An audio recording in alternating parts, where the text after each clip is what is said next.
The Underground, Ideas into Action presents an Underground Chat, where we bring the underground conversation to you. Today's chat, Empowering Women Globally, with Leni San Roque, President of the Asian Confederation of Credit Unions. So great to see you, Leni. How are you? Yes, I am good. I hope that you are also good. Fortunately, the situation in Thailand is under control. I think the government did a very good job in controlling the spread of the virus. We have only 3,300 infection in total, and more than 90% of them recovered. And the fatality is around only 58 people. So no more community transmission here. My family is okay. And that's a blessing.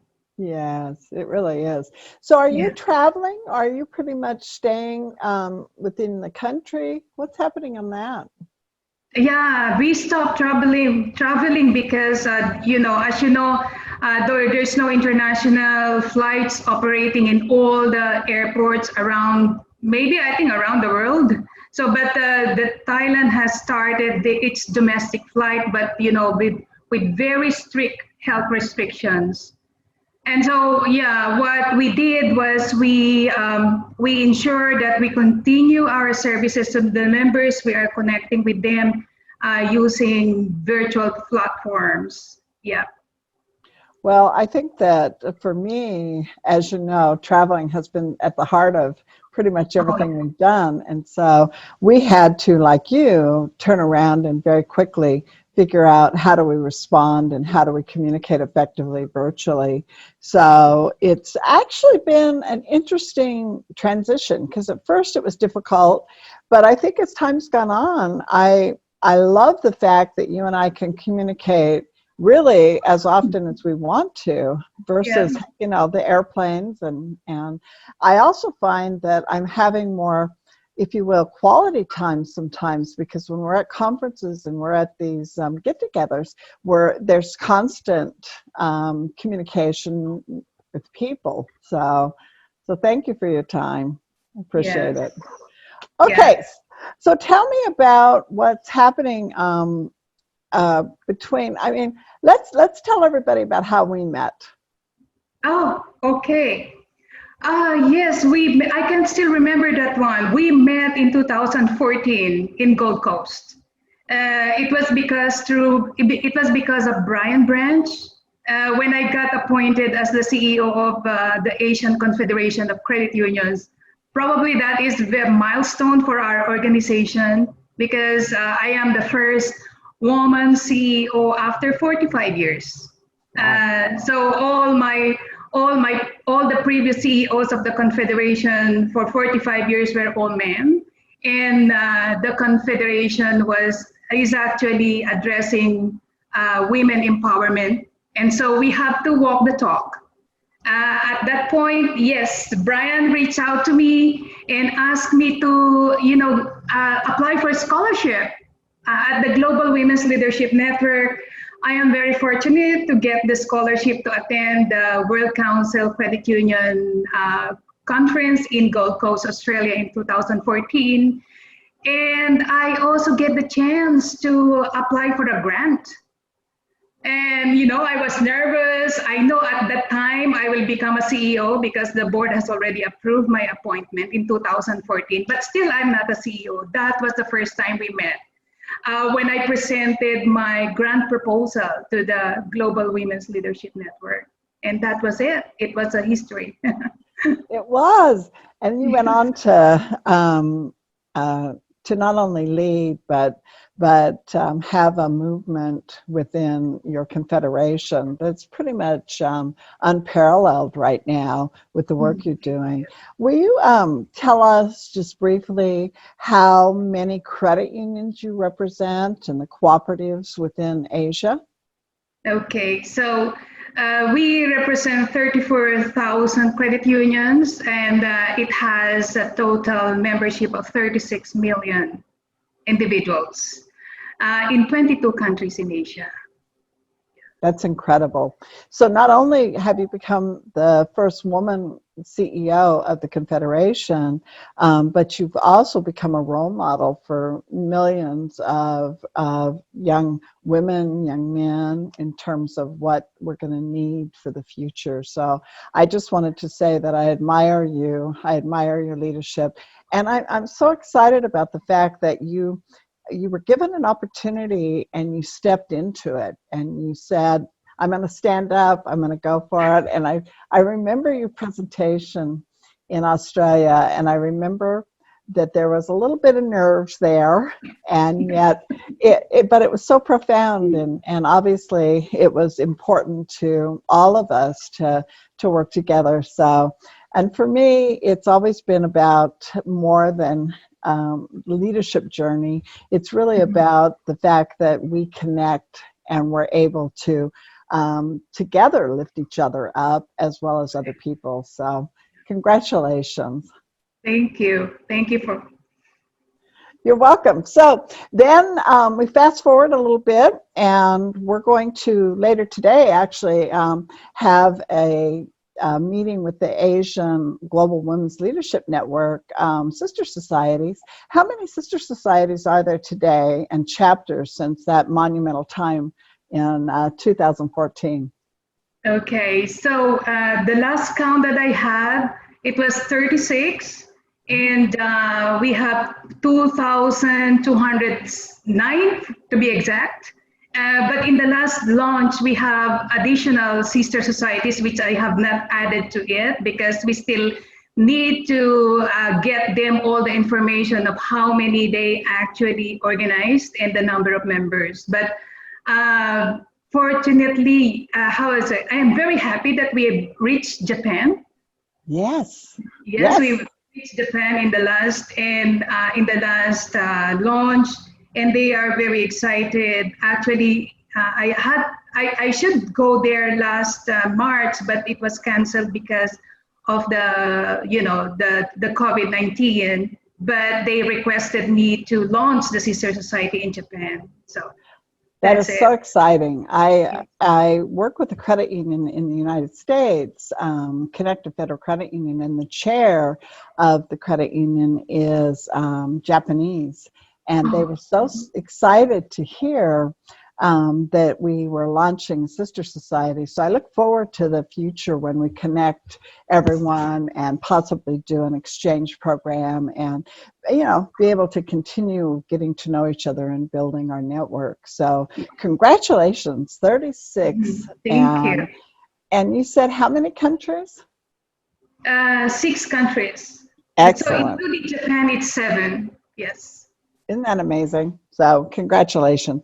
One other part of that I want to bring to the audience attention, in addition to what you've done with expanding the reach and the conversation with women in Asia, you've also created economic opportunities with what you've done with the grant and the business development and your cooperative movement in the Philippines. Will you tell us just a little bit about that?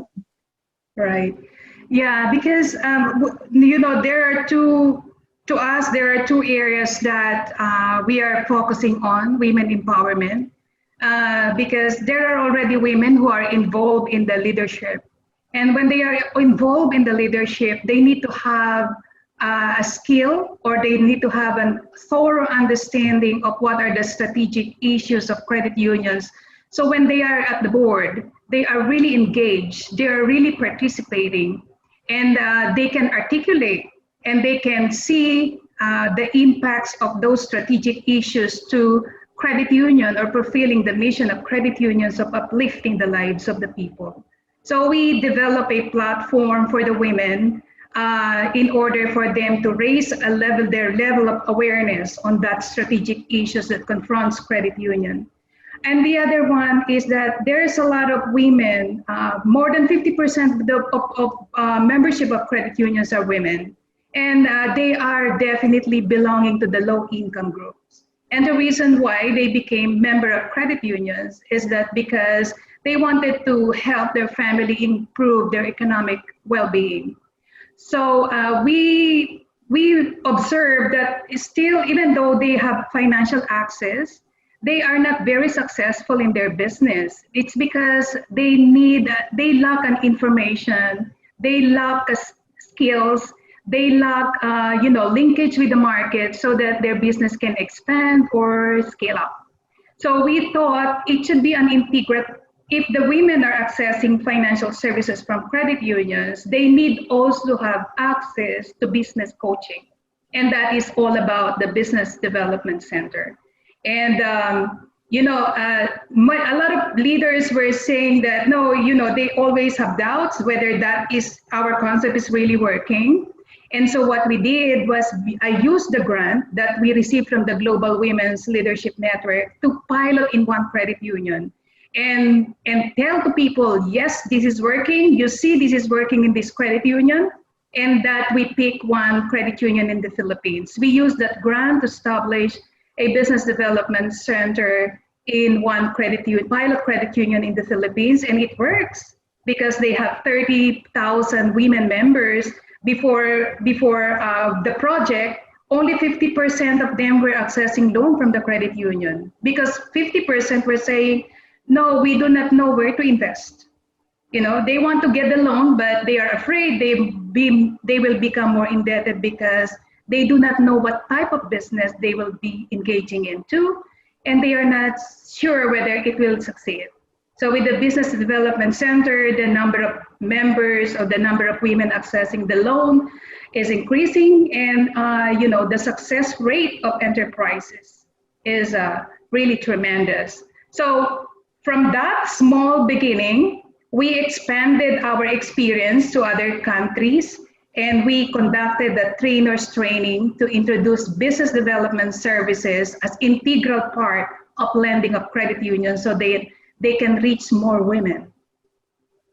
Excellent. It's interesting to me the opportunity that comes from giving people confidence and giving them the idea that we're here to support that process and that we can not only increase our own skills, but also bring them to the families, increase the level of economic success that even though it's incremental, that we can build that value system. So I know you work with men and women. And so the final question regarding this area is the fact that you're also doing financial education.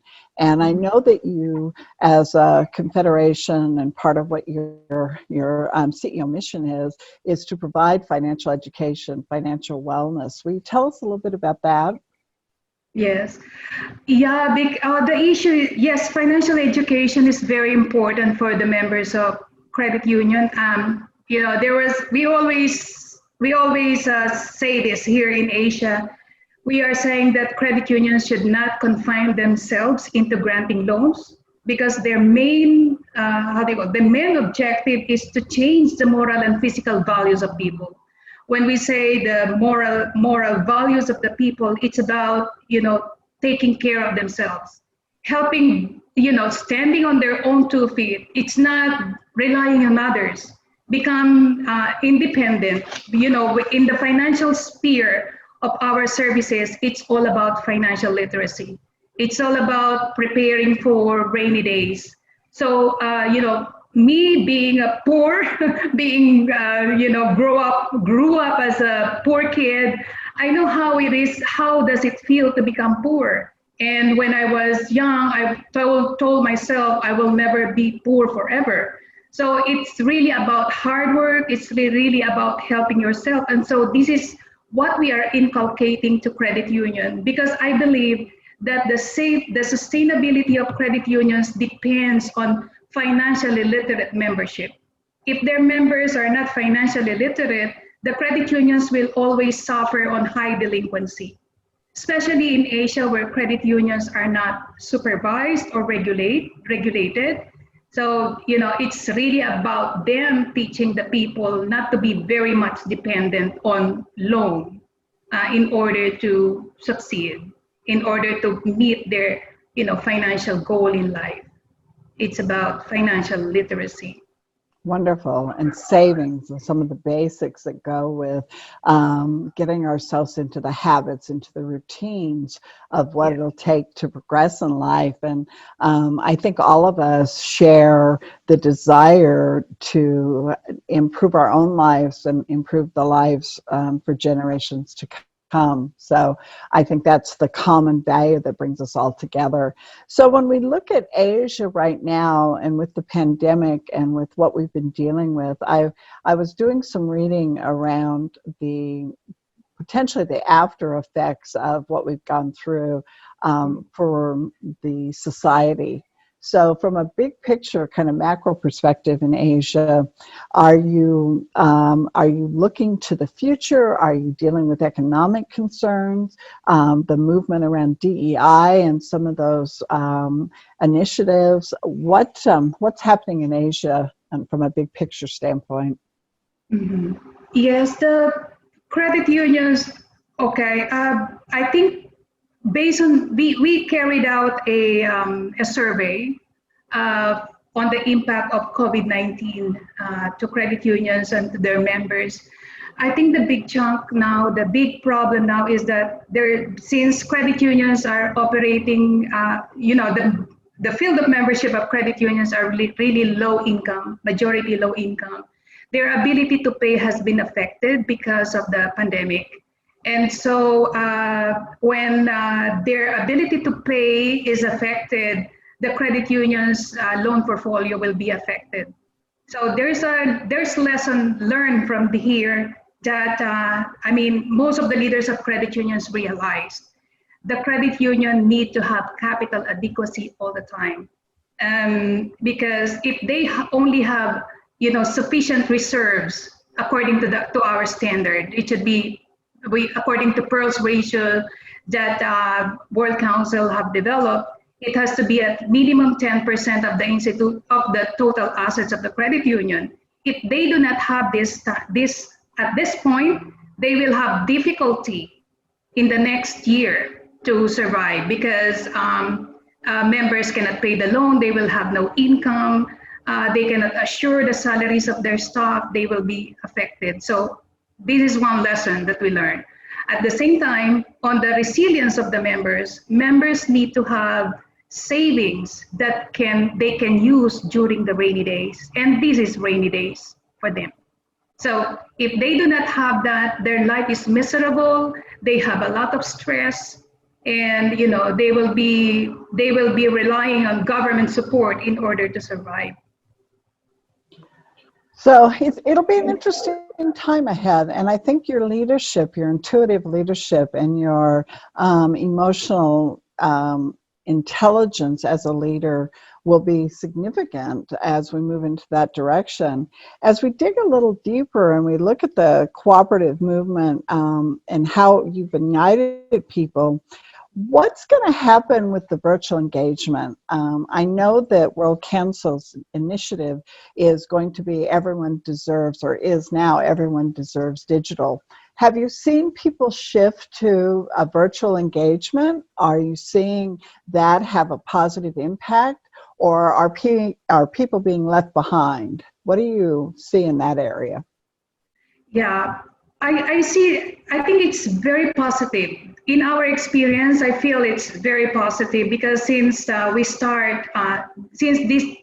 the lockdown in March, I think we conducted and I have seen a lot of virtual engagement at the credit union.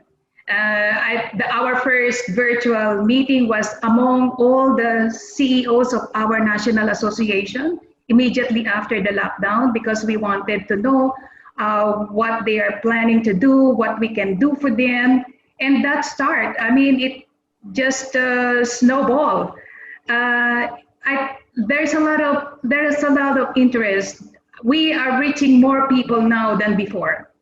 We are reaching more people than before, and maybe look at our registration in our next session. It is 180, and I was looking at the participants. Yeah, I'm so glad they responded, and this is a good thing. I think we can reach more people, although in-person meeting will be different, but, making it more frequent and creating a noise and letting them know and listening from them is important.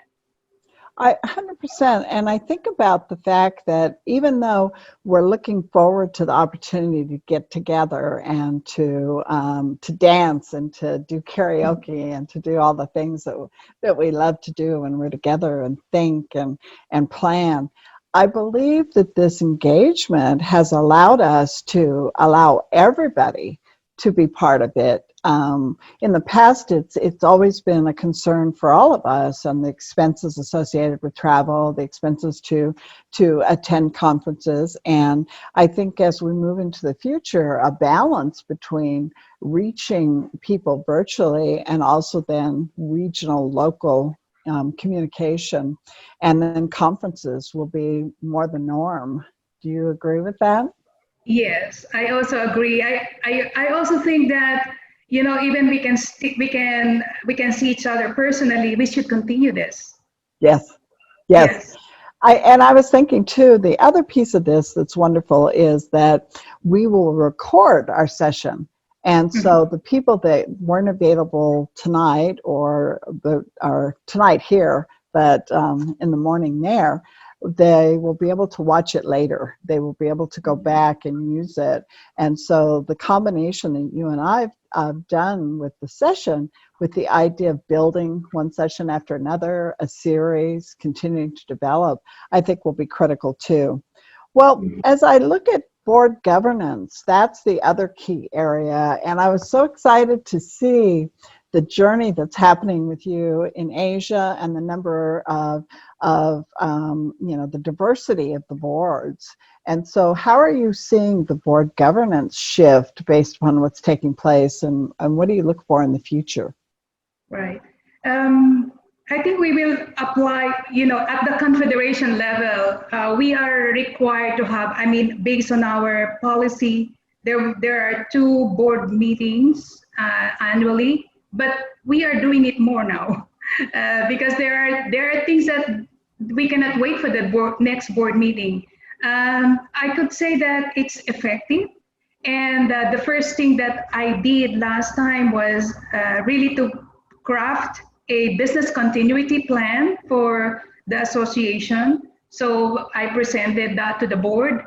And we also developed a business continuity plan for credit unions. It's a template that we introduced to our member organizations, because I think during this time, the board of directors should be on top of the situation by making it sure that their organization, their credit union, has a business continuity plan addressing the impacts, identifying the impacts to members, to employees, and to the institution, and their corresponding response. So I think the board governance during this time should be very much on top of the situation by making sure that they have this plan with them and they are clear of what to do.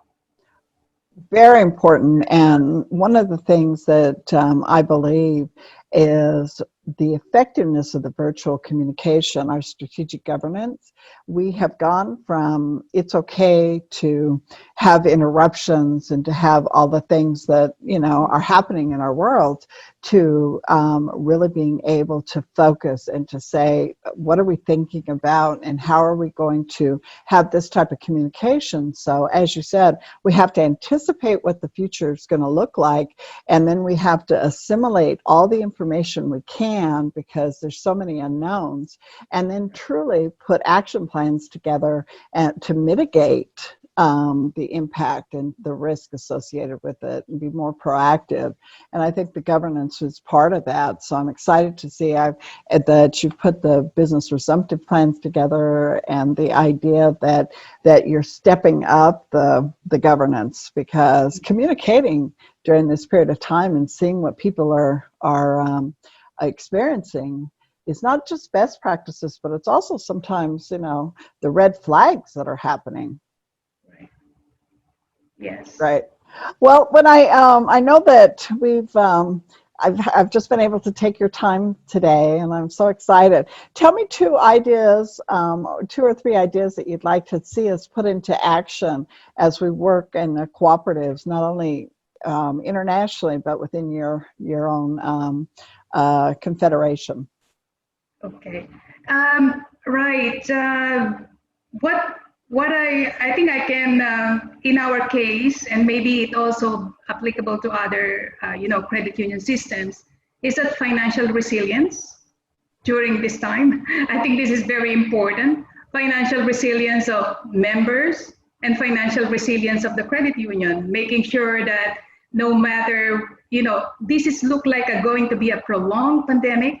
And if we are not really strong enough financially, having enough reserves to be able to bear the impacts of the COVID-19, so then, it's not only about our institution, but it's also the continuity of our services to our members. So credit unions need to ensure that we are really very financially sound.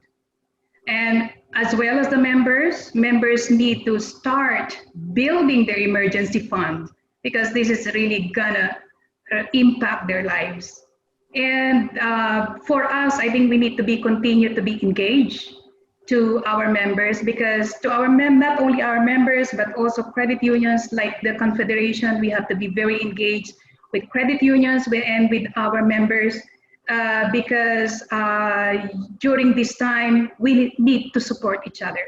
We need to lift each other's spirits, because I think a lot of people are thinking, when this is gonna end? Everybody's becoming depressed. So we need to help each other, lift each other's spirit, and higher level of engagement is really important during these days. Excellent. And what you said about additional engagement, I just want to really emphasize that, because when we think strategically, when we're in the kind of environment we're in today, we're juggling so many balls, and we have our families, we have our communities, we have our work environments, and so we're literally having to segment, and all of that's come together because we're in a virtual world. Being able to focus and to look to the future and to say, even though we may not know the pathway there, we know our destination. And when I talk with boards, one of the key areas I bring to their attention is that their role is to establish the destination and to continue to understand that there may be detours, there may be things that we have to encounter as we go that slows down the timing or increases the financial commitment, but our destination remains clear. And we call that vision, we call that mission, we call all of these different things, but the reality is it's all about being clear about our destination. And that's one thing that you and I have both been able to focus on as we've started new movements. The idea that our destination is to make a difference and to be able to alleviate poverty, to give opportunities, to be prepared to take care of each other. So focus on that destination, and strategic governance and all of the things that you said to me are just critical. I really believe. And right now, the opportunity to do this in a virtual way is like, yay! I'm so excited.